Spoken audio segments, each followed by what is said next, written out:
ॐ नमः सिद्धेभ्यः।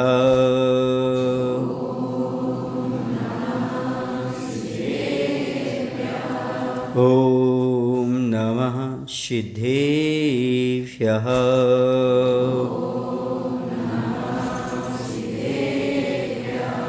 ॐ नमः सिद्धेभ्यः।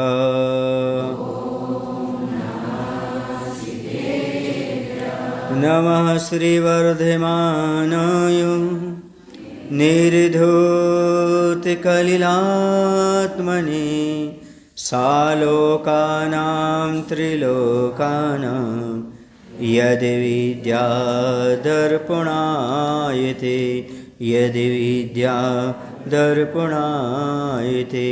बोलिए अहिंसा परमो धर्म की। देवादेव श्री महावीर भगवान की।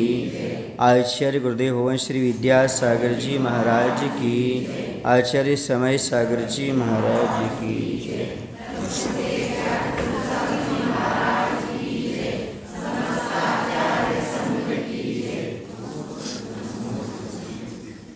प्रातःकाल उठ करके सबसे पहले भगवान को प्रणाम करना चाहिए।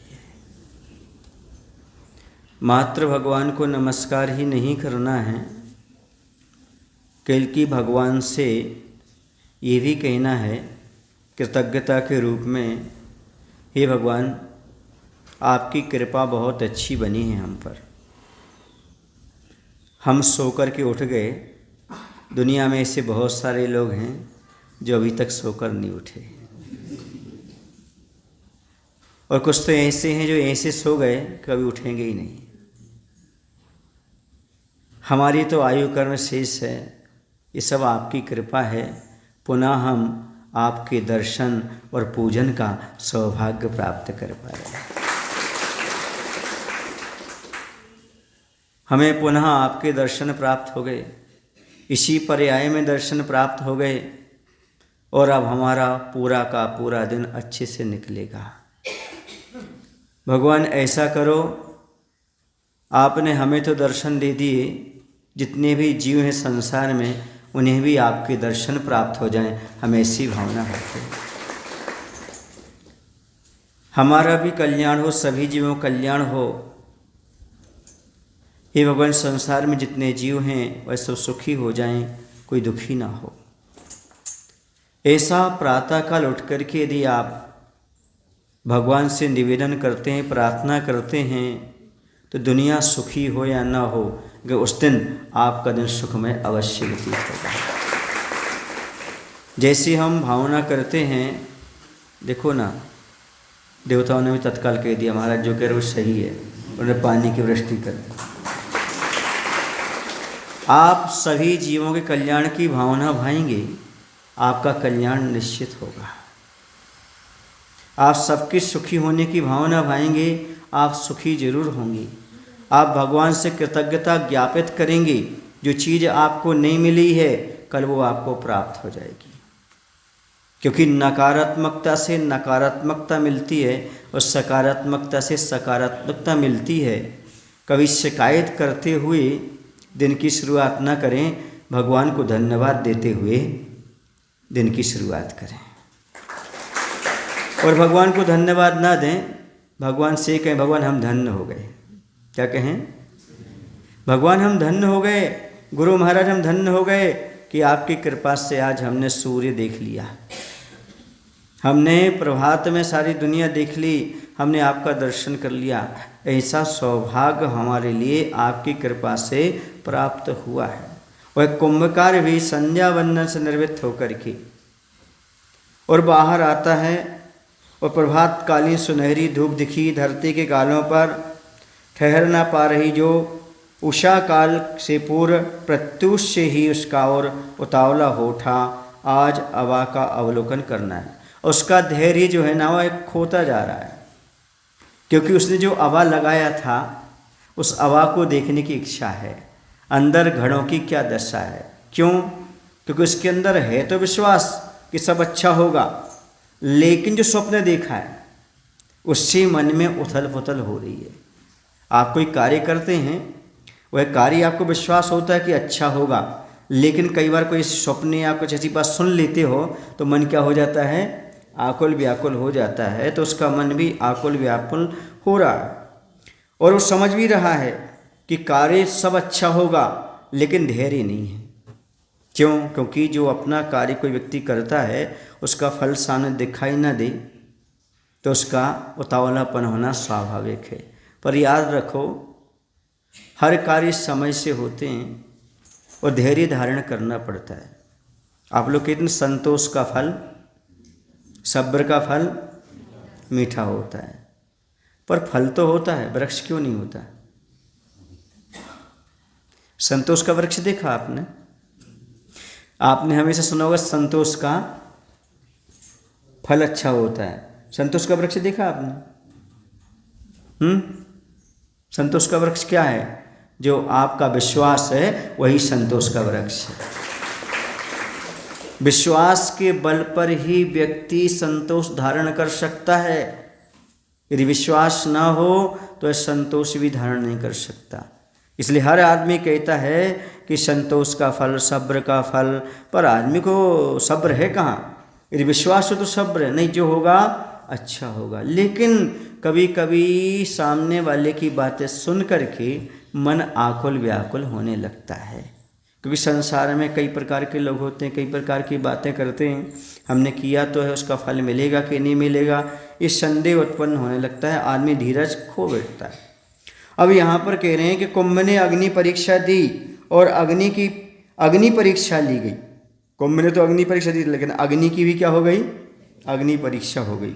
100% फल की आशा ही नहीं, पूर्ण विश्वास है, फिर मन को धीरज कहाँ और कब? विपरीत स्वप्न जो देखा था, विपरीत स्वप्न देखा, इसलिए वहाँ। अब देखो यहाँ पर कह रहे हैं कि अग्नि परीक्षा किसने दी? कुंभ ने दी। अग्नि की अग्नि परीक्षा कैसे हो गई? देखो, ये कोई साधक होता है, वह धर्म मार्ग में तपस्या करता हुआ परीक्षा देता है। विश्वास के साथ उसने धर्म को स्वीकार किया है, उस धर्म को अपनाया है। अब इसमें धर्म की परीक्षा हो जाती है, अर्थात उससे कोई विघ्न नहीं आता, वह सुरक्षित आत्म तत्व को प्राप्त कर लेता है। यही धर्म की परीक्षा होती है।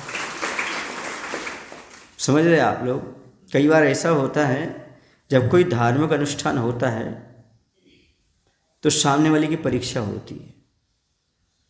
ये हम धार्मिक अनुष्ठान कर रहे हैं, भगवान कोई अनिष्ट ना हो, कोई गलत ना हो। तो पहले भगवान से बोल लो, भगवान हम आपके भरोसे काम कर रहे हैं। किसके भरोसे?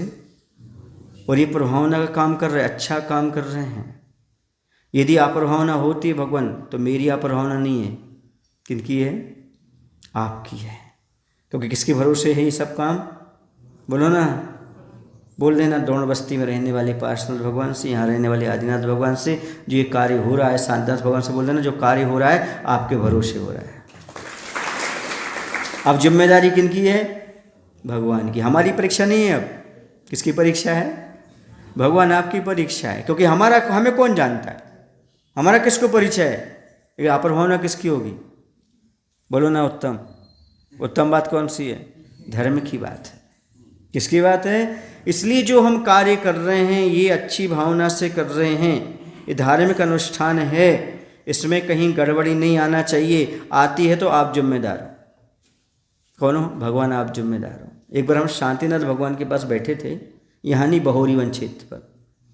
तो मैंने कहा, भगवान मैंने सुना है जैसा देखो चित्र वैसा बने चरित्र। जैसा आदमी चित्र देखता है वैसा उसका चरित्र बनता है। मैं तो आपका चित्र देख रहा हूँ और आपका चरित्र देख रहा हूँ, और यदि मेरा चित्र चरित्र आप जैसा नहीं बनता, इसमें गलती किसकी? हे भगवान, किसकी गलती? लिखा है, सुना है कि जैसा देखो चित्र वैसा बने चरित्र। मैं आपका चित्र यानी आपकी प्रतिमा के सामने बैठा हूँ, आपका चित्र देख रहा हूँ। यदि मैं आप जैसा नहीं बना तो इसमें गलती मेरी नहीं। फिर ही भगवान कोई बात नहीं, आप इतना कर देना, मेरे चित्त में आपका चित्र और चरित्र जीवन भर तक बना रहे, जीवन भर तक बना रहे, और कुछ नहीं, कोई आशा नहीं, कोई कामना नहीं। तो जब हम भगवान के ऊपर सारा टाल देते हैं तो उनकी परीक्षा हो जाती है। इसलिए अग्नि की अग्नि परीक्षा, अग्नि यहाँ पर क्या चीज़ है? धर्म है। धर्म की भी परीक्षा हो जाती है। कोई धर्मात्मा धर्म मार्ग पर बढ़ता है, सारे कष्ट सहन करता है, इसके बावजूद यदि फल की प्राप्ति नहीं होती तो किसकी परीक्षा हो जाती है? धर्म की परीक्षा की बात है। समझ रहे? दुनिया में कोई भी व्यक्ति आपका संरक्षण करे या ना करे, लेकिन दुनिया में तुम कहीं भी चले जाना, धर्म तुम्हारा संरक्षण जरूर करेगा। हर वस्तु के पीछे प्रतिबिंब छुपा होता है, हर खुशी के पीछे गम छुपा होता है। दुनिया में उससे बड़ा कोई दोस्त नहीं होता। सब जुदा होते हैं पर धर्म कभी जुदा नहीं होता। सब जुदा होते पर धर्म कभी जुदा होने वाला नहीं। इसलिए धर्मात्मा के साथ धर्म की भी परीक्षा हो जाती है। कुंभ की अग्नि परीक्षा के साथ अग्नि की भी अग्नि परीक्षा हो जाती है। आशा है, पूर्ण विश्वास है, फिर भी विपरीत स्वप्न से थोड़ा सा उतावलीपना आ रहा है। अपनी ओर बढ़ते शिल्पी के चरण देख कुंभ की ओर से स्वयं अबा ने कहा। अब घड़ों की ओर से घड़े तो नहीं बोले, अबा बोल रहा है। हे शिल्पी महोदय, स्वप्न प्रायः निष्फल ही होते हैं, इन पर अधिक विश्वास हानिकारक है। सुनो, जो स्वप्न होते ना वो निष्फल होते हैं, इन पर विश्वास मत करो। ऐसे जो दुनिया के लोग बातें करते हैं ना, इन पर ज़्यादा विश्वास मत किया करो। क्यों नहीं किया करो? इन धर्म को समझे ही नहीं, जाने ही नहीं। वो क्या आपको धर्म की बात करेंगे, धर्मात्मा की बात करेंगे? समझिए ना।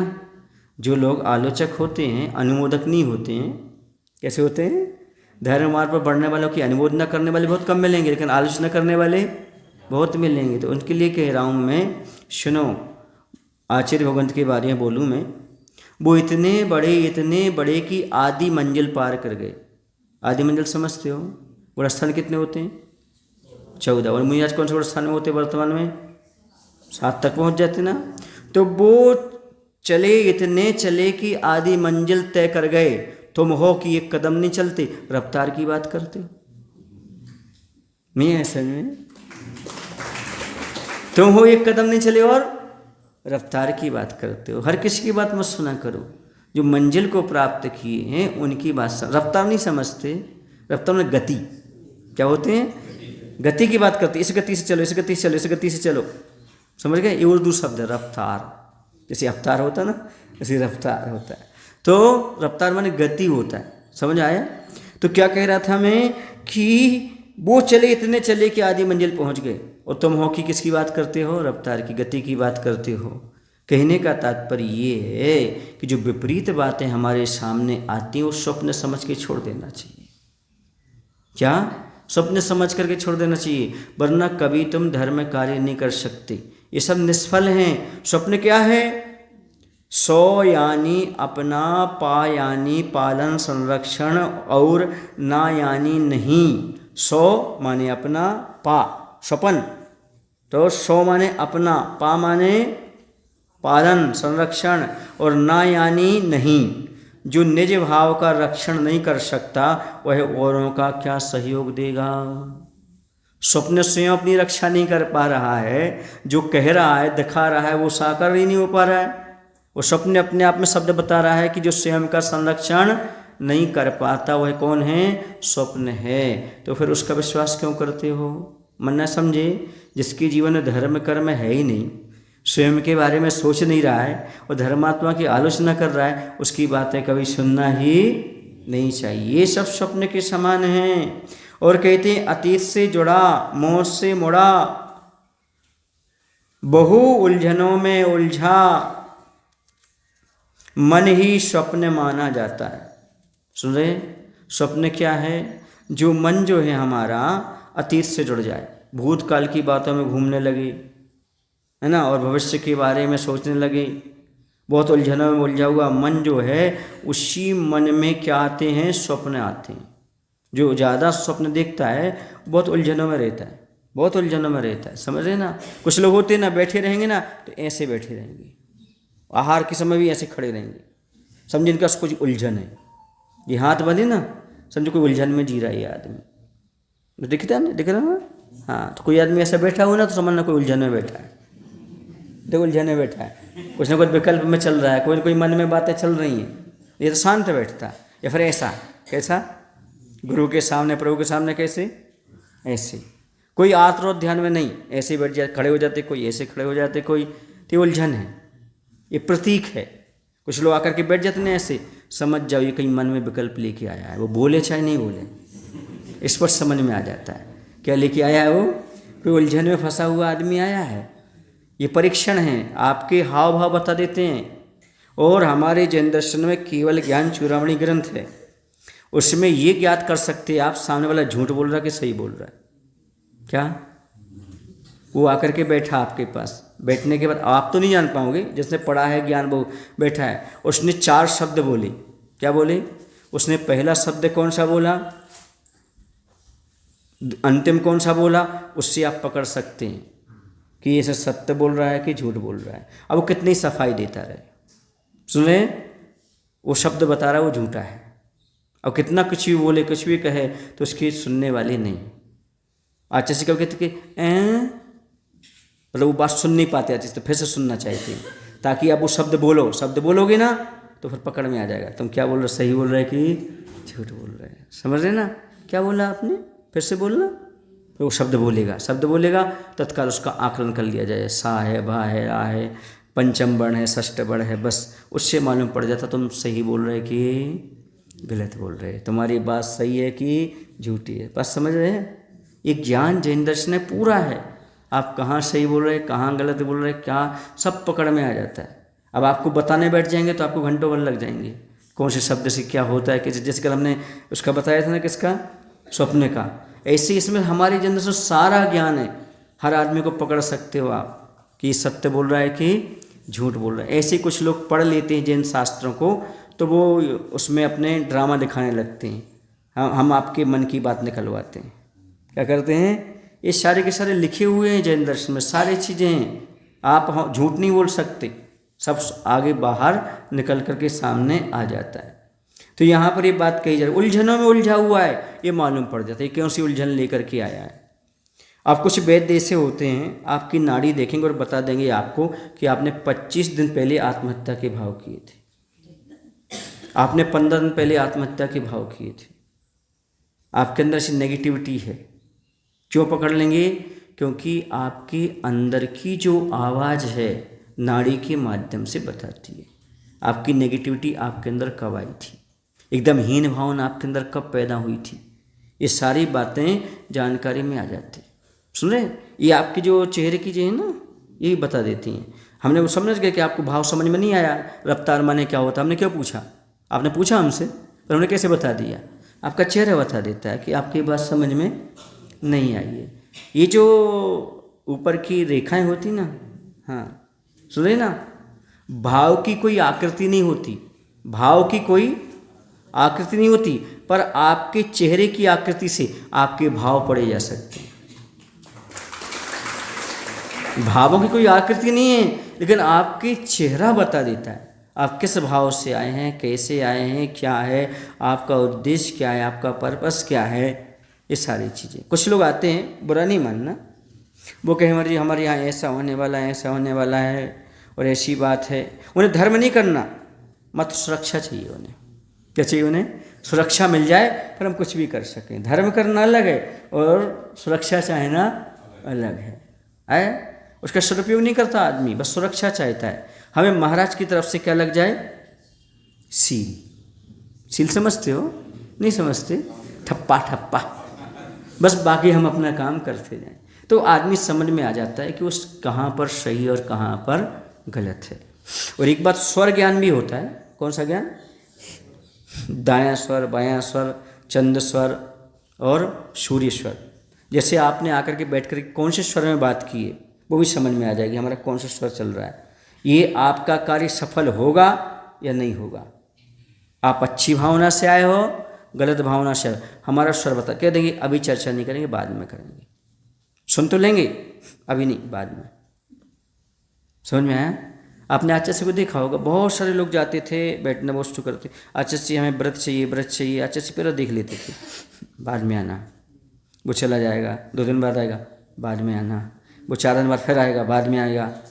आचार्य से पूछे, आचार्य ये कितने बार आ गए? आप कहते बाद में आएगा, बाद में आएगा। बोले स्थिरता तो होने दो, उसमें स्थिरता तो आने दो। अब आपने कैसे जान ली स्थिरता नहीं है इसमें? तो हम देखते थे, हम बैठे थे, टच करते थे। आचार्य से क्या करते थे, अब जैसे कोई बात पूछने आए, करना है, तो आचार्य ऐसा हाथ ऐसा कर देते थे या ऐसा करते थे, तो ये स्वर समझ में आ जाता, स्वर कौन सा चल रहा है। तो आचार्य ज्ञान सागर जी महाराज कहते थे, सारे ज्ञान फेल हो सकते पर स्वर ज्ञान कभी फेल नहीं होता। कौन सा ज्ञान? स्वर ज्ञान। कौन सा स्वर चल रहा है, किस स्वर में वो आया है, कौन सी चर्चा कर रहा है, ये सफल होगा कि नहीं होगा, कैसा होगा, ये सारा ज्ञान अपने आप लगाया जा सकता है।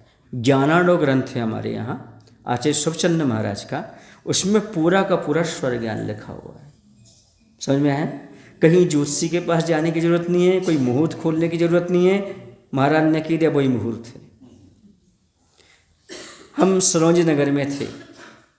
कहाँ थे? सर्दियों का समय था। पूज्य निर्यापक श्रमण सुधा सागर जी महाराज थे राजस्थान में। तो वहाँ पर एक क्षेत्र का निर्माण हो रहा है, नसिया जी है सरोज की। तो वहाँ पर एक समोषण का और एक नंदीश्वर का 2 जनालय का निर्माण हो रहा था, उस समय होना था। तो उसका महाराज ने कहा कि वहाँ पर महाराज बैठे, उनसे चर्चा कर लो। मैं वहीं बैठा था, जैसे अभी नियम सागर जी महाराज हैं वहाँ पर, है ना। तो उन्होंने कहा आप समझ करके अपना काम वहाँ पर कर लो। तो ऐसे उनसे कहा, तो हमने कहा महाराज मुहूर्त नहीं दिख रहा अभी। क्या नहीं दिख रहा है? सुधा सागर जी महाराज से कहा ये मुहूर्त नहीं दिख रहा है, इसका हम शिलान्यास कर सकें। तो महाराज ने एक ही शब्द कहा, महाराज हो आप। क्या बोले? और महाराज जहाँ पर स्वर नाप करके बैठ जाते हैं वहीं पर मुहूर्त सुर जाता है। क्या हो जाता है? वहीं पर मुहूर्त बन जाता है। क्योंकि शुभ मुहूर्त कौन है? मंगल कौन होते हैं? पंचपरमेष्ठी कैसे हैं? और महाराज बैठ गए तो क्या हो गया? मंगल हो गया। समझ में आ रहा है आपको? बात समझिए, आपके नहीं समझी? मुहूर्त उनके लिए खोजने की जरूरत होती है जिनके पास कुछ भी ताकत नहीं होती। क्या नहीं होती? कुछ लोग ऐसे होते जो समय के सांचे में ढला करते हैं, और कुछ लोग ऐसे होते हैं जो समय के सांचे बदला करते हैं। नहीं है समझ में? समय के अनुसार ढलने वाले अलग और समय को अपने अनुसार ढालने वाले अलग। समझ आया ना? संसार में कोई समय गलत नहीं होता। जब हमारा सकारात्मक सोच हो, हर समय सही हो जाता है। सोच का, मन का सारा खेल हुआ करता है। तो यहाँ पर उलझनों में उलझा हुआ है, और जो उलझनों में उलझा हुआ है मन है, वही स्वप्न की ओर जाता है। जिसे अपने पर विश्वास नहीं होता वही सबकी बातों पर प्रभावित हो जाता है, और जो अपने आप में दृढ़ है वो किसी की बात पर प्रभावित नहीं होता। जब मेरी दीक्षा का समय आया तो मुझे भी पता नहीं था कि कल मेरी दीक्षा है। आज 1 बजे तक मुझे जानकारी नहीं है कि मेरी कल मंच से दीक्षा है। कब तक? हाँ, मैंने 21 अप्रैल को हमें पता नहीं, और 22 अप्रैल को क्या होना है? दीक्षा होना है। 1999 नहीं मालूम। सुन रहे आप लोग की नहीं? कुछ भी नहीं मालूम। लेकिन आचार्य के पास गए, चर्चा हुई, चर्चा होने कर बाहर निकले, सब लोगों ने हमें घेर लिया। आपकी आचार्य से क्या चर्चा हुई? आचार्य मुनि दीक्षा दे रहे हैं, मुनि दीक्षा। अभी तुम सीधे स्कूल कॉलेज से आए हो, अभी आचार्य से निवेदन करो, छुल्लक बना दो, एलक बना दो। अभी तुम्हारी उम्र ही क्या है, कपड़े पहनना सीखा नहीं, उतारने की बात करते हो। बहुत सी बातें, सबने अपने अपने ढंग से बातें कही। सुन रहे आप लोग की नहीं? पर मैंने उनको स्वप्न माना। क्या माना? स्वप्न माना, क्योंकि हमें इसमें नहीं उलझना। जो गुरु जानता है वो मुझे कोई नहीं जानता। यदि गुरु ने निर्णय लिया है तो मुझे गुरु के अनुसार चलना है, दुनिया के अनुसार नहीं चलना। मैंने तो कहा आचार्य कोरे कागज पर हस्ताक्षर करा रहे हैं, मैं करने तैयार हूँ, उन्हें जो लिखना हो उसे लिख दे। और उन्होंने क्या लिख दिया? मुनि दीक्षा। और आज आपके सामने 26 साल चल रहे हैं। समझ में आ रहा? ये 26वां चातुर्मास चल रहा है। तो ये क्या कह रहे थे हम? उलझनों में मत उलझो। संसार में बहुत सारे उलझाने वाले, दुनिया में गिराने वाले बहुत सारे विकल्प हैं, लेकिन दुनिया में संभालने वाला एक ही है, जिसका नाम आपका संकल्प है। वही आपको संभाल पाएगा और कुछ नहीं। बाकी सब चीज़ें ये मिलेंगी आपको। हर चीज़ में नकारात्मकता रहती। कोई भी रूल्स बना दो, उस रूल्स में कोई ना कोई अपवाद पैदा हो जाएगा। हिंदी में कितने रूल्स बने हैं, इंग्लिश में कितने रूल्स बने, फिर भी ये आ जाएगा तो ये हो जाएगा, ये आ जाएगा तो ये हो जाएगा। रूल्स बदल जाते कि नहीं बदल जाते? ऐसे ही आपके बीच में कोई आया, आपका संकल्प डगमगा जाता है। इसलिए अपने बीच में किसी को भी नहीं आने दो। विनोबा भावे जी का नाम सुना आपने? सुना है। तो चूँकि वर्धा में उनका आश्रम है, और देश के वो अपने विशेष योगदान में रहे हैं। विनोबा भावे दार्शनिक भी रहे। तो उन्होंने संलिखना ली थी जैन दर्शन के अनुसार। किसके अनुसार संलिखना ली थी? जैन दर्शन के अनुसार संलिखना ली थी। तो उस समय आचार्य जी का नैनागिरी में चातुर्मास चल रहा था। उस समय जब उन्हें संलिखना ले ली तो इंदिरा गांधी उस समय उनको कहने के लिए गई, क्योंकि वो राजनीति में थे, ये भी राजनीति में थे। तो बताने के लिए गए कि आप क्या कर रहे हो, ये आप स्वेच्छा मरण स्वीकार कर लिया आपने। बोले स्वेच्छा मरण नहीं, ये समाधि है।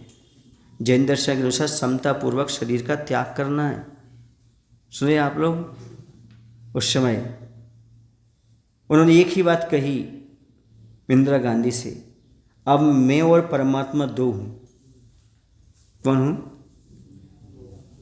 अब मैं तीसरे को इंटरफेयर नहीं करना चाहता। मैं बीच में किसी की सलाह नहीं ले सकता हूँ। मैंने आचार्य विद्यासागर की सलाह ले ली है। अब मैं आत्मा और परमात्मा के अलावा किसी। उस समय वो शहद लेते थे। शहद समझते हैं? हनी। आप लोग क्या बोलते? जेनतुपा। तो वो लेते थे उस समय। तो आचार्य ने उनसे कहा कि ये अभक्ष्य है, इसमें बहुत जीव होते हैं। वो फिर उन्होंने उसको त्याग करके मात्र पानी ही ग्रहण किया था। मात्र पानी ही लेते थे उस समय। आचार्य ने उनको ये बताया था। समझ में आ रहा ना? तो उन्हें क्या कहा था? अब हमारे और भगवान के बीच में तीसरा नहीं आना चाहिए। समझ रहे? ये दुनिया स्वप्न के समान है, ये झूठी है, इससे कोई सरोकार नहीं है। हमें अपना कल्याण करना तो ज़्यादा किसी की सलाह में नहीं फंसना चाहिए।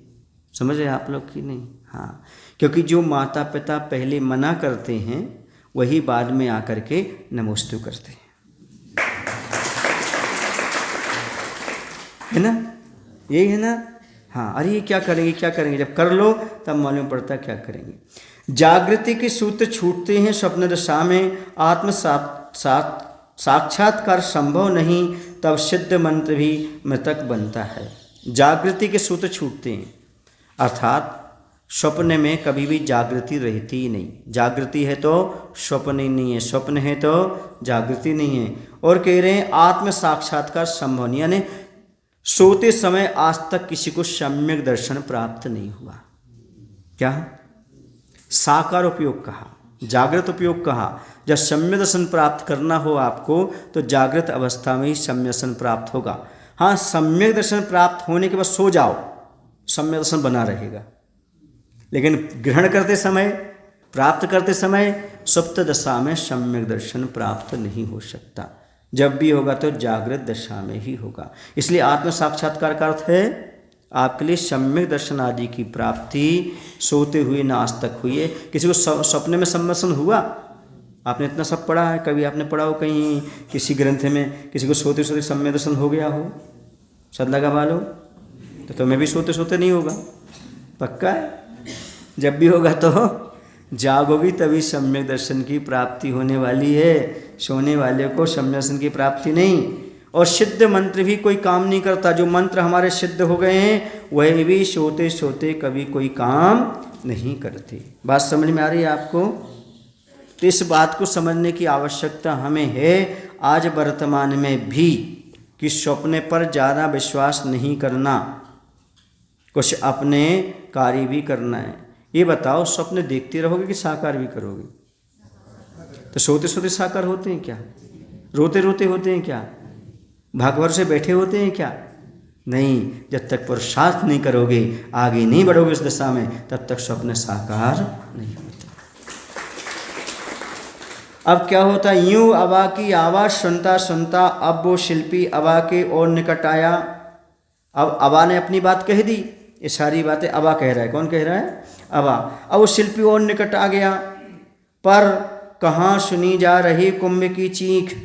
जो सपने में देखा था ना कि कुंभ चिल्ला रहा है, ऐसा कर रहा है, वैसा कर रहा है, तो कुंभ की चीख कहाँ मांगी जा रही कुंभ से भीख। ना ही कुंभ की यातना, ना ही कुंभ की याचना, मात्र वह वहाँ तक कहाँ है प्यास से पीड़ित प्राण। वह शोक कहाँ, वह रुदन कहाँ, वह रोग कहाँ, वह बदन कहाँ, और वह आग का सदन कहाँ, जो इन कानों ने, आँखों ने और हाथों ने सुने, देखे, छुए थे सपने में।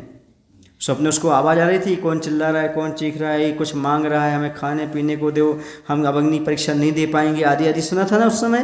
तो ये कहाँ है? सब कुछ नहीं है। स्वप्न समाप्त होते कुछ भी नहीं। अक्षरशः स्वप्न असत्य निकला, स्वप्न का घातक फल टला। जैसे एक पथिक था, वह रास्ते से चला जा रहा था, चलते चलते थक गया, थकने के बाद वह वृक्ष के नीचे सो गया। सोने के बाद सपने में देखता है, मैं बहुत बड़ा राजा बन गया हूँ, मेरी बहुत सारी रानियाँ हैं, मेरे बहुत सारे राजमहल हैं, मेरे पास नौकर चाकर हैं, है ना, सब आज्ञा का पालन कर रहे हैं। एक ने आज्ञा के पालन नहीं किया, उसने उठा के लात मार दी, नींद खुल गई। क्या हुआ? राजपाट गायब। कहाँ था राजपाट? सपने में था, कुछ भी नहीं था। सब बिखर गया। ऐसे ये स्वप्न है, कुछ भी नहीं है। जो कुछ दिख रहा है वो सब स्वप्न रूप में ही चल रहा है, चलता रहेगा। यही कल्पनाएं तुम्हारी रात दिन चलती रहती है। बुरा नहीं मानना, आप जितना स्वप्न सोते हुए नहीं देखते, उतना स्वप्न तुम जागते हुए देखते हो। ऐसा करूँगा, ऐसा करूँगा, ऐसा करूँगा, रात दिन स्वप्न ही तो है। हमारे बच्चे पढ़ेंगे, फिर ऐसा होगा, फिर ऐसा होगा। कब से स्वप्न देख रहे हैं आप? बचपन से। बचपन से स्वप्न देख रहे हैं, ऐसा करूँगा, ऐसा करूँगा, पढ़ लिख जाऊँगा, पढ़ लिखने के बाद एक अच्छी बीवी आएगी, वो मेरी सेवा करेगी, फिर बच्चे होंगे, फिर बच्चे होकर के फिर सुख मिलेगा, फिर सुख मिलेगा, फिर सुख मिलेगा। मिल गया? देखते रहो स्वप्न, देखते रहो, देखते रहो, देखते रहो, और देखते रहो। अभी और ज़िंदगी पड़ी है, और देख लो। स्वप्न ही तो देखना, करना क्या है? नुकसान क्या है स्वप्न देखने में? कहाँ है स्वप्न? कुछ नहीं। कहाँ है वो सुख? कपूर सा है, दिखने को है, बाकी उड़ जाता है, कुछ भी नहीं। ये स्वप्न हम कब से देख रहे हैं? बचपन से देख रहे हैं। बोलो, अभी भी आप स्वप्न में ही हो, भले हमारे सामने सुन रहे हो, पर कच्छ न कुछ स्वप्न आपका चल रहा होगा। अभी यहाँ से जाएंगे, फिर ये बनाएंगे, फिर ये खाएंगे, फिर वहाँ जाएंगे, ऐसा करेंगे, यार चलता रहता है वो तो। अपने मन से पूछो ना भाई, चल रहा है कि नहीं चल रहा है? चल रहा है हमारा। आपको कैसे पता महाराज जी? बताऊँ कैसे? जो जिसके घर में रहता है उसकी सब जानता है, और हम आपके हृदय में रहते हैं, आपकी सब जानते हैं। आप क्या क्या सोच सकते हैं, क्या क्या कर सकते हैं, कैसा कैसा आपका मन डमाडोल हो जाता है। कहाँ बैठे बैठे बैठे ऐसा करेंगे, अब ऐसा होगा, फिर ऐसा होगा। सब कल्पनाएं चलती रहती, चलती रहती, चलती रहती। इसी में वर्तमान समय नष्ट हो जाता है, वर्तमान निकल जाता है। और जिस वर्तमान नष्ट हुआ तो भविष्य नष्ट हो गया। भूत तो था ही पहले से, भूत ही था वो तो, भूत वो था ही, उससे कुछ प्रयोजन नहीं। ऐसा पूरा का पूरा समय ये संसारी प्राणी निकालता रहता है। तो ये स्वप्न सारे घातक है, उसका फल घातक है। जो था वो भी टल गया है, वहाँ घातक स्वप्न दिख रहा था, यहाँ कुछ भी नहीं है। कल्पना इतनी कर लेता आदमी, ऐसा होगा, ऐसा होगा, कुछ भी नहीं है, सब सहज है। इसे चातुर्मास के पहले, अरे ऐसा होगा तो कैसा होगा, ये होगा तो वो होगा, ऐसा होगा, वैसा होगा, भलानी फलानी कल्पनाएं करके बैठ जाते हैं। जब चातुर्मास शुरू होता है, कब एंडिंग पे आ जाता है मालूम ही नहीं पड़ता। और कल्पनाएं कितनी, ऐसा ऐसा, बोलो गलत, 1 मीटिंग, 2 मीटिंग, 3 मीटिंग, मल्लप्पा कितनी कितनी मीटिंग चलती रहती हैं। कुमार हो, उत्तम, हाँ, फिर और अरे भैया अपन चूक जाते तो नुकसान में रहते। अच्छा हुआ अपन ने चातुर्मास का सहयोग दिया, काम किया, आनंद आ गया, आनंद आ गया। ऐसा ही कल्पना में डूबे रहो, कुछ भी हासिल होने वाला नहीं, हाथ से निकल जाता है वो सामने जो है कि नहीं। हाँ, अब ये स्वप्न जो है ना अपन को लगता है। और एक बात बोलूँ आपको, बिल्कुल पते की बात लिख लो आप, जब भी आप भविष्य के बारे में सोचोगे तो नकारात्मक सोच ही आएगी। जब भी आप भविष्य के बारे में सोचने बैठोगे तब आपको सकारात्मक आ ही नहीं सकता। सकारात्मक सोच आएगा ही नहीं, सकारात्मक दिखेगा ही नहीं, सारा भविष्य आपको अंधकार में नजर आएगा। नकारात्मक सोच ही आएगी, ऐसा किया और ऐसा हो गया तो, ऐसा किया ऐसा हो गया तो, ये तो क्या है? वही डर, वही नकारात्मकता। हमेशा जब भी भविष्य के बारे में सोचोगे, एक आप बांध लो, ये बात लिख लो, नकारात्मक सोच ही आएगी। अब आगे क्या होगा, अब आगे क्या होगा? अरे जो पहले होता है आगे होगा, घबराने की बात क्या है? अरे हम वर्तमान में अच्छा कर रहे हैं, आगे अच्छा होगा। अरे हम चले हैं अपनी मंजिले राह पर, हम तो चले हैं अपनी मंजिले राह पर, उस मंजिल को फिक्र हो तो आ जाए हमारी राह पर। हम तो मोक्ष मार्ग पर चल रहे हैं, अब मोक्ष खुद आए हमारी मार्ग पर। और जैसे ही मार्ग और मंजिल में कितना अंतर है जी? मार्ग है जी, मंजिल है, एक बाल का अंतर। जहां मार्ग खत्म हुआ वहीं मंजिल आ गई। बोलो ना भाई, आपका गली में मंदिर घर है ना, कितने दूर है यहाँ से? जब तक दूरी है तब तक है, दूरी खत्म घर आ गया। ऐसी मंजिल कोई दूर नहीं, आप सही राह पर चलते जाओ, मंजिल की फिक्र मत करो, सही काम करते जाओ, फल की इच्छा मत करो, फल तो अच्छा प्राप्त होगा। यदि फल अच्छा प्राप्त नहीं हो रहा है, कहीं ना कहीं हमारी मिस्टेक है, कहीं ना कहीं गड़बड़ी है, इसको स्वीकार करो, वरना ऐसा हो ही नहीं सकता था। जो गड़बड़ी आ रही है उसमें कहीं ना कहीं हमारा पुरुषार्थ, हमारा मन, कहीं नियत खोट में है, तभी उसका सही फल प्राप्त नहीं हो रहा है, या पूर्व का कर्म उदय में आ रहा है। यदि ये सब चीज़ें नहीं है तो क्या कर्म में आ रहा है? पूर्व का कर्म हमारे उदय में आ रहा है। इस चीज़ को स्वीकार करना चाहिए। कुंभ की कुशलता सो अपनी कुशलता, यूं कहता हुआ कुंभकार सोल्लास स्वागत करता है अवा का। सुनो क्या कह रहे हैं? कुंभ की कुशलता सो कुंभकार की कुशलता। क्यों ये बताओ? कलाकार का कला ही तो जीवन है, कलाकार का कला ही तो जीवन है, और कला सुरक्षित है तो जीवन सुरक्षित है, और कला सुरक्षित नहीं है तो जीवन सुरक्षित नहीं है। सुन रहे आप लोग कि नहीं? इसलिए वो कह रहा है कुंभ को की कुशलता ही अपनी कुशलता है। और दूसरा मायना ये भी है, दूसरे का भला होता रहे, दूसरे के भले में ही हमारा भला छुपा हुआ है। समाज का भला होता रहे, हमारा भला तो हो रहा है, हम अपना कल्याण तो कर रहे हैं, इसमें समाज के लिए अच्छा मिले, समाज को कुछ प्राप्त हो, वो अपने आप में महत्वपूर्ण है। समझ रहे? हाँ, तो कुंभ को कुशलता, कुंभ की कुशलता ही सब कुछ है। सोल्लास स्वागत करता है अवा का, और अवा का स्वागत कर दिया किसने? कुंभकार ने।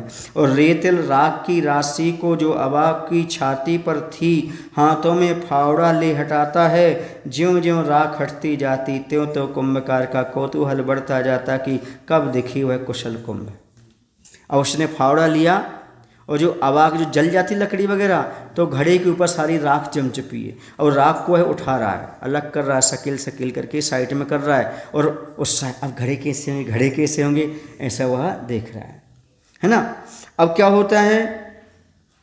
लो अब देखा राख का रंग, कुंभ का अंग, दोनों एक दोनों संग, सही पहचान नहीं पाती आंखें ये, अनल से जल जल कर काली राशि कुंभ की काया बनी है। प्रकृष्ट कष्ट का अनुभव हुआ। प्रकृष्ट माने सबसे अधिक उत्कृष्ट, जिसकी चरम सीमा हो, ऐसे कष्ट का अनुभव हुआ, उत्कृष्ट अनिष्ट का आना हुआ। काल के गाल में जाकर भी बाल बाल बचकर आया कुंभ। कुंभ की काया को देखने से दुख पीड़ा का रव रव का, परीक्षा फल को देखने से सुख कीड़ा का गौरव का। सुन रहे आप लोग की नहीं? और धारावाहिक तत्व को देखने से ना विस्मय का ना स्मय का कुंभकार ने अनुभव किया। अब देखिए, ये तीन बातें बहुत महत्वपूर्ण यहाँ पर समझने की हैं, जो आचार्य भगवंत ने यहाँ पर बताई कि उसने ज्यों ही राग को अलग किया, अब घड़े उसको दिखाई दिए। जैसे घड़े उसको लिए दिखाई दिए, तो उसने घड़े को देख करके घड़े का दर्शन किया, तो उसे क्या लगा? उसने कहा आग से जल जल करके काली रात जैसी कुंभ की काया, शरीर काला पड़ गया। कैसा पड़ गया? शरीर काला पड़ गया, कष्ट की चरम सीमा का अनुभव हुआ। इसने कैसे कष्ट सही, देखो तो काया कैसी हो गई, ऐसी जर्जर काया हो गई, है ना। तो वो देख करके कैसा हुआ, और अनिष्ट को दूर कर मृत्यु से बचकर आया है। ये क्या है, कष्ट से दूर उठ करके अब यहाँ पर जो खड़ा हुआ है, घड़ा रखा है, वो मृत्यु से बचकर आए। क्योंकि कोई आग में जाए वो जीवित लौट आए।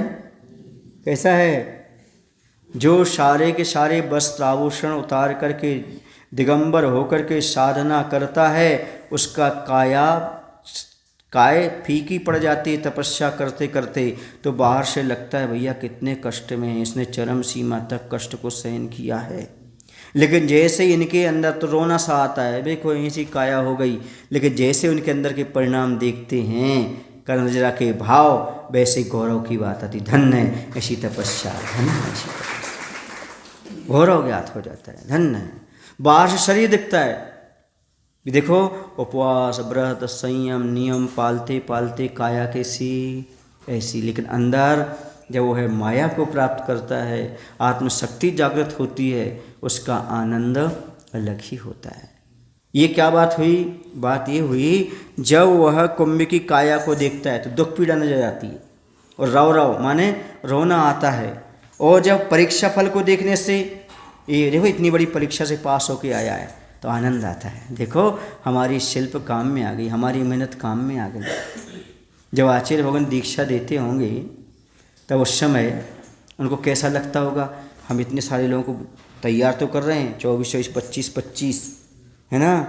और देखो ये लोग बेचारे क्या कर रहे, तपस्या करते करते ऐसा शरीर हो रहा है। लेकिन जब उनकी विचार सुनते, उनके अंदर का हालात देखते, तो आचार्य भगवान को बहुत खुशी होती, बहुत खुशी होती। हम लोगों की दीक्षा हुई, दीक्षा के उपरांत आचार्य जी पास बैठे हुए थे, तो आचार्य जी खूब हंस रहे थे बैठे बैठे, हम लोगों को देख करके बहुत खुश हो रहे थे। तो हम लोगों ने पूछा, आचार्य जी आप अचानक क्यों हंस रहे हैं? तो आचार्य जी ने कहा, जैसे किसान अपने बीज की फसल लहलहाता देख के खुश होता है, वैसे हम तुम लोगों को देख करके खुश हो रहे हैं। देखो ये सब साधना कर रहे हैं, क्या कर रहे हैं, जो हमने बीज बोए थे, आज मुनि के रूप में आचार्य कुंद कुंद की परंपरा आगे बढ़ रही है। भगवान महावीर का मार्ग आगे बढ़ रहा है, ये देख करके क्या खुशी हो रही, समझ आ रहे हैं। परीक्षा का फल देख करके आनंद आता है, लेकिन शरीर देख करके ऐसे आप लोगों को क्या दिखता है, बेचारे महाराज जी देखो तो उपवास भी करत हैं, क्लास भी पढ़ाउत हैं, सब कुछ बेचारे महाराज जी। शरीर देख कर क्या, महाराज जी बेचारे नहीं, बेचारे तो तुम हो।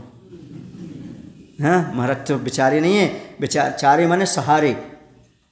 महाराज तो प्रभु और गुरु और आत्मा के सहारे हैं, तुम सोच लो तुम हो बेचारे, अब तो मैं कैसे आना। तो बाहर देख करके ऐसा लगता है, और अंदर उनकी खुशी, उनका आनंद, उनका रत्नत्रय, है ना, उनकी विशुद्धि देख करके लगता है भैया इससे बड़ा सुख संसार में कहीं नहीं है। कैसा लगता है आपको महाराज को देख करके? नहीं जब उपवास करते जब कैसा लगता है, जब उनकी शक्ति नहीं बसती जब कैसा लगता है। लेकिन जब वो दूसरे दिन जब उनके आह्लाद देखते तब कैसा लगता है आपको? हाँ अच्छा लगता है ना। कल से उपवास शुरू करो तुम लोग भी, अच्छा लगता है तो स्वीकार करो। क्या नहीं महाराज ये मत कहो, देखने में अच्छा लगता है। ध्यान रखो, मोक्ष मार्ग जितना देखने में अच्छा लगता है उतना अच्छा उसका अनुभव करने में लगता है, उसका आनंद अलग होता है। जैसे आप लोग गाड़ी से शिखर जी जाओ, पीछे से मोटरसाइकिल से डोली से जाओ तो उतना आनंद नहीं आता जितना पैदल चल के जाओ। आता ना, बोलो करके तो आ जाते, पर कोई पूछता वंदना की थी आपने, हाओ, अब ऐसा लगता कोई पूछ ना ले पैदल की थी कि डोली से की थी, है ना।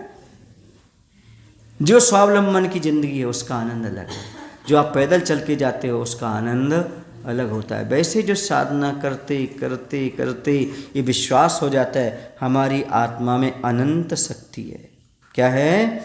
अनंत शक्ति है। हम मात्र अपने स्वार्थवश या रागवश उस शक्ति को प्रकट नहीं कर रहे हैं और थोड़ा राग छूटता है तो शक्ति अपने आप प्रकट होने लगती है। उसका आनंद अद्भुत होता है, अद्भुत आनंद आता है। कैसा आता है? अद्भुत आनंद आता है, उसकी कल्पना हम नहीं कर सकते। अब तुम लोगों के बीच में स्वाध्याय करते करते पता नहीं घड़ी जल्दी चलती है क्या हैं? कम हो जाते, जब मैं मेन पॉइंट पर पहुंचता हूं ना तब कहीं ना कहीं घड़ी दिखाई दे जाती है। समझ गए? तो हम लोगों का जीवन तो ऐसे ही निकलता है। कैसा? आप लोगों को घड़ी देखना पड़ती है कि अब कब समय निकल जाए, और हमें देखना पड़ता है कितना समय निकल गया। हाँ बोलो, कितना समय निकल गया?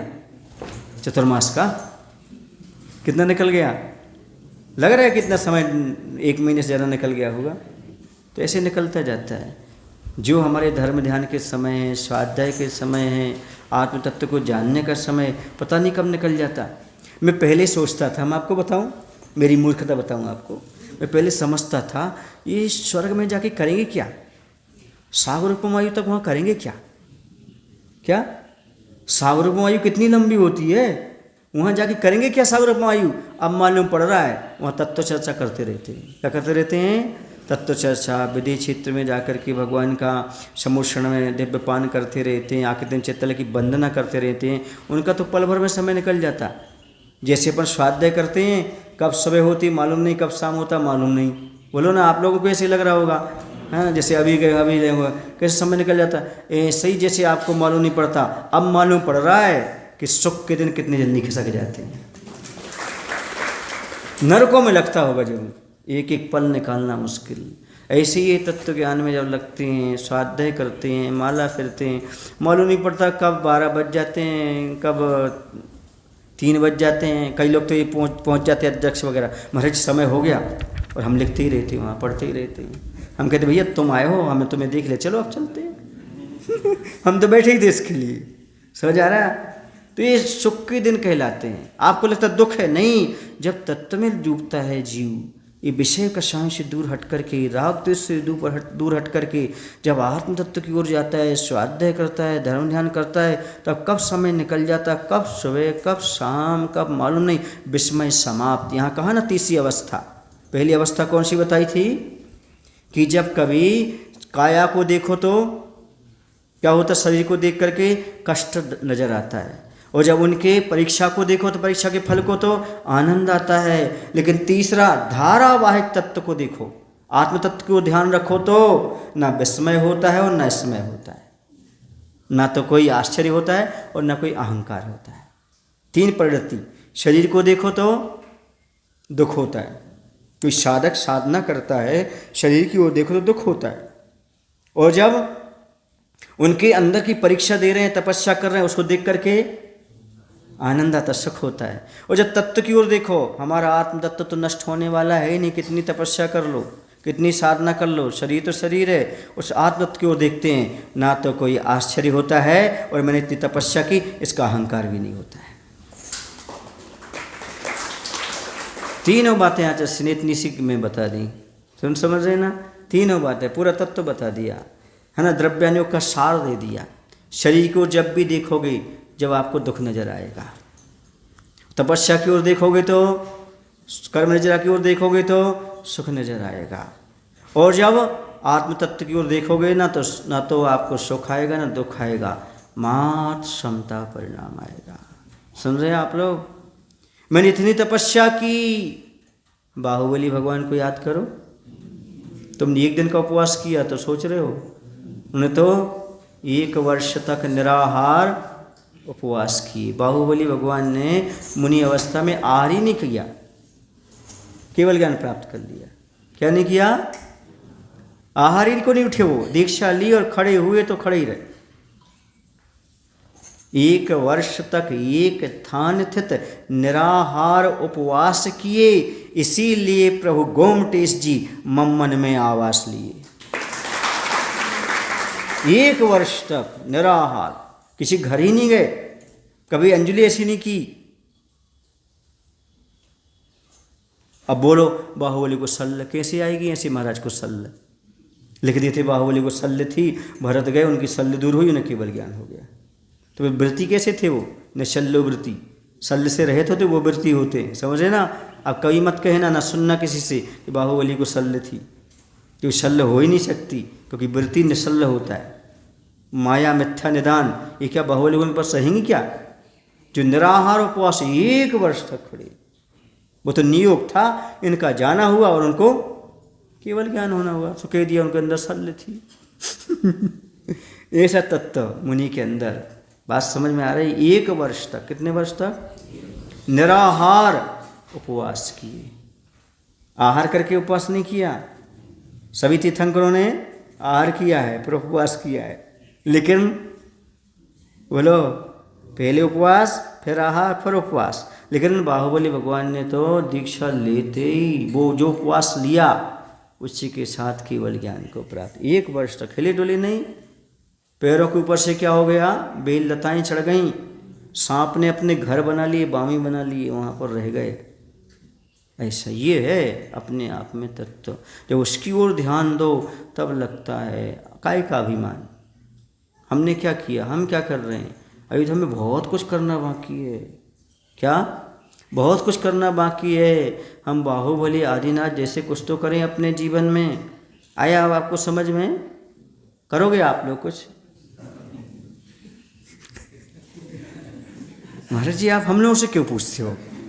अरे भाई उपदेश आपको दे रहा हूँ तो आपसे पूछना नहीं पड़ेगा क्या कि आपकी आत्मा इतना सुनने के बाद क्या राजी हुई? ये सब सुनने के बाद आपकी आत्मा के मन में क्या भाव आए कि भगवान ऐसा हमें सहनन दो, ऐसा हमें द्रव्य क्षेत्र काल भाव दो, ताकि मैं भी मुनि बनकर के इस प्रकार की तपस्या करके और अपने आत्मा की जागृति को पैदा कर सकूं। बोलो महावीर भगवान की जय। आचार्य विद्यासागर जी महाराज की जय। बोलो हे प्रभु, हम सभी को इतनी शक्ति, इतनी बुद्धि देने की कृपा करो ताकि हम अपने जीवन में धर्म मार्ग पर निरंतर आगे बढ़ते रहें। शरीर की ओर ध्यान न देते हुए आत्मा की अनंत शक्ति की ओर ध्यान दे सकें। नमोस्तु।